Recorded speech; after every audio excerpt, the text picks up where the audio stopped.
ازاي تدمر طفلك وانت مش حاسس في 10 خطوات. الخطوة الأولى انك تشتمه بصورة متكررة زي يا كلب، يا حيوان، يا حمار. الخطوة التانية انك دايما بتهينه وبتزعقله وتقوله انت كداب، انت غبي، انت ما بتفهمش. الخطوة التالتة انك دايما تقارنه بأي حد من اخواته او صحابه. الخطوة الرابعة انك تحب حب مشروط زي لو بتحب ماما اعمل كده، لو بتحب ماما بلاش تضرب حد.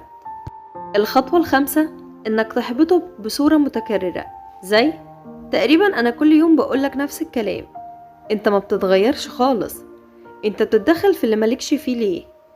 الخطوة السادسة انك تهدده بصورة مبالغ فيها زي هكسر راسك، هذبحك. الخطوة السابعة انك تمنع الطفل من حاجات من غير سبب مقنع ولا مبرر. الخطوة الثامنة انك تدعي على ابنك وتقول ربنا ياخدك او جاتك مصيبة تاخدك. الخطوة التاسعة انك تفضح الطفل وتقول اي سر هو قالهولك قدام اي حد. الخطوة العاشرة انك تحمل الطفل مسؤولية اكتر من اللازم، زي ما تقول للطفل انت راجل ما تعيطش.